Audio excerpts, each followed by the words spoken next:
Okay, so let's do a question on increasing and decreasing.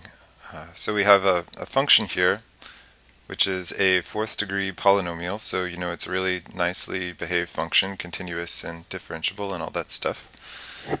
So to find out the answer to this first part, where is it increasing, and this part, where is it decreasing, so part A here, this is going to be the set of intervals that include the points where f prime of x is positive, and these will be the intervals on which f prime is negative.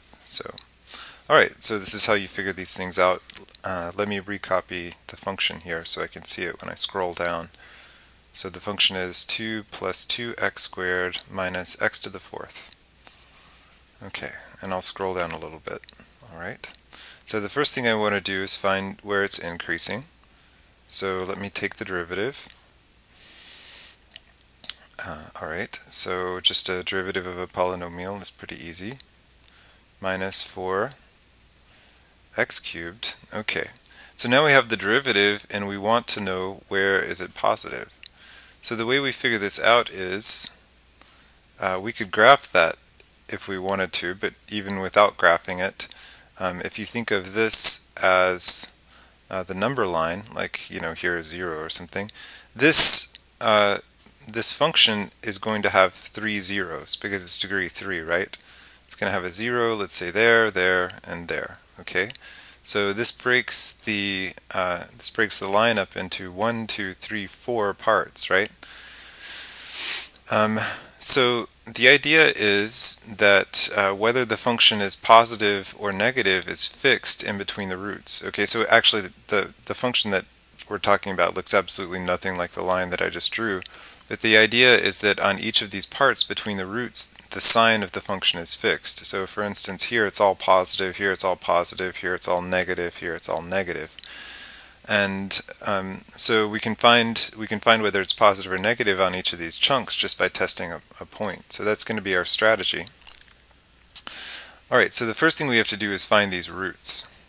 And we can do that by finding the zeros.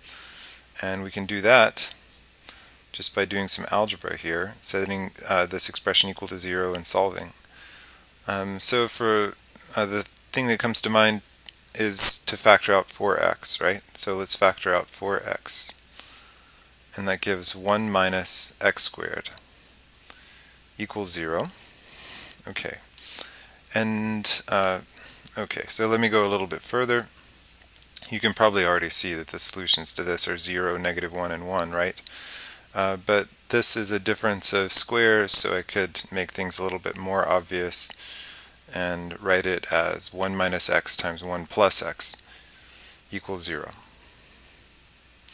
Okay, and so the zeros, which I am going to spell with an S for some reason, zeros of this function are 0, 1, and -1. Okay, so those are, graphically, the zeros are the places where the function touches the x-axis. So these points here in my picture. Okay, so I know what all three of the zeros are. Here they are, and so let me make negative infinity and positive infinity here. So I do that so that I can use intervals to describe these regions of the line that I'm getting here. So there's going to be one region from negative infinity to -1. There's going to be another region or interval from -1 to 0. There's going to be a third one from 0 to 1. And there's going to be a last one from 1 to infinity.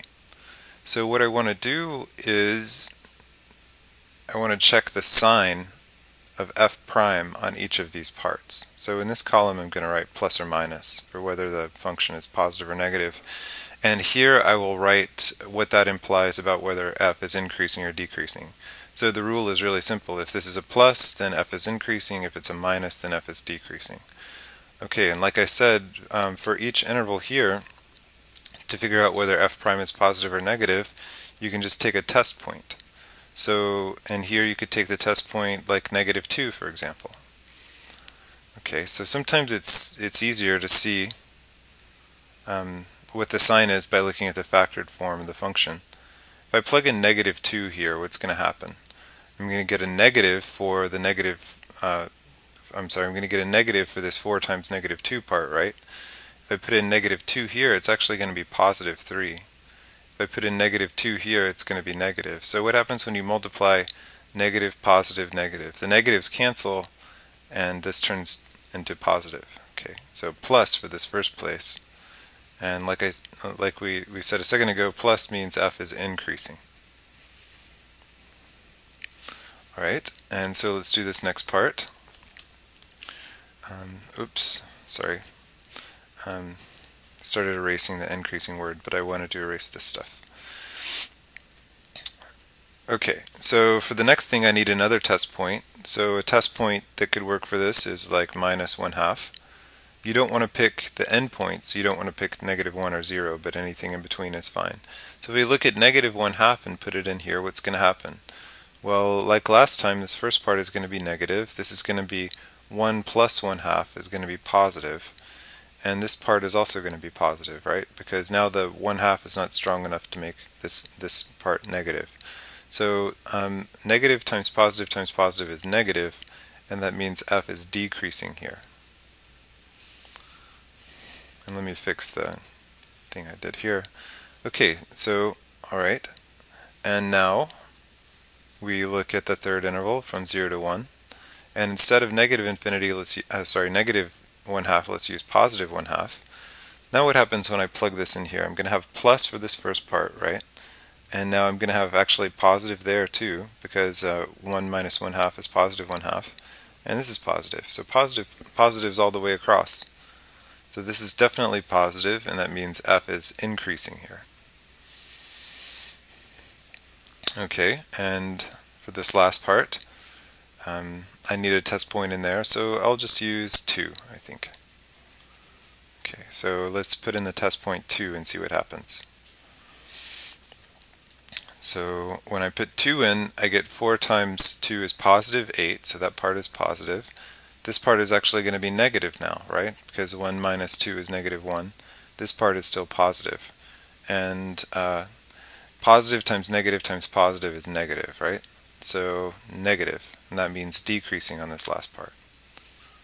So even though we were only trying to solve the first part of this question, we've really pretty much done the whole thing.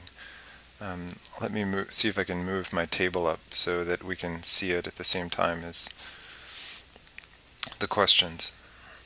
So come on, table. Right. So, man, sorry about that. I think I can position it a little better. Oh, but I picked up that. Okay, alright.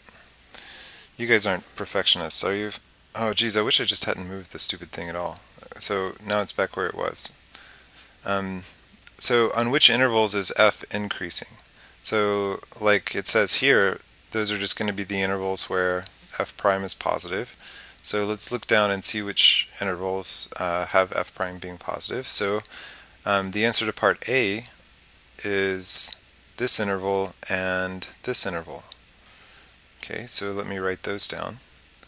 So the answer for A here is negative infinity to negative 1 together with the interval from 0 to 1. Okay, right, and from the same table it's really easy to see where it's decreasing because we just look for the places where the derivative is negative, and that's here and here, right? So let me copy those down. So the first one is negative 1 to 0, and the other one is 1 to infinity. Alright, excellent. So C and D also follow from the table. So you may remember I said in class several times, f has a local maxima at the x where f prime changes sign, changes from, let's see, what should it be? So if it has a local maxima, it's going to look kind of like this, right? So to the left here, you can see that f prime is going to be positive. By the way, this green curve here is f. So to the left of, well, if you have a place where the derivative changes sign and it's positive on the left and negative on the right. That's what a maximum looks like, right?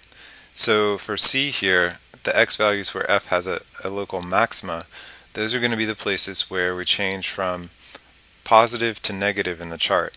So you can see that you change from positive to negative at -1, right?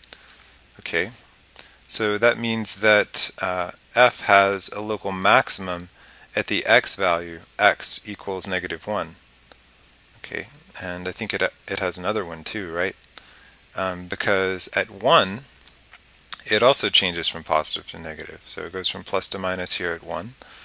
So, so x equals -1 and x equals +1. Those are the x values where the function has a local maximum.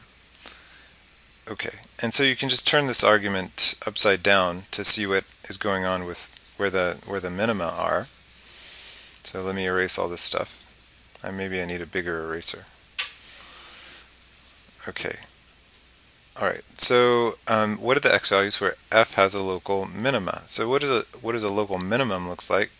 It looks like this, right? And so what's the story here? Well, the tangent lines to the left of the minimum are negative, and the tangent lines to the right of the minimum are positive, right? So these have m negative slope, and these have m positive slope. So the way you can recognize, that's probably just going to confuse you, isn't it? I'm going to erase this stuff. The way you can recognize a place where f has a minimum is the derivative changes from negative to positive. So where does that happen in our chart? Well, at 0 it changes from negative to positive, right? So that will be 1. So x equals 0 is one x value where we have a local minimum. And what else? Oh, there's no, that's the only one, right? There's no other place where we change from negative to positive. So it's true that it stays negative forever after -1, so you never have a chance to change back to a positive place. Alright, so this problem is completely done, and I will see you in the next problem.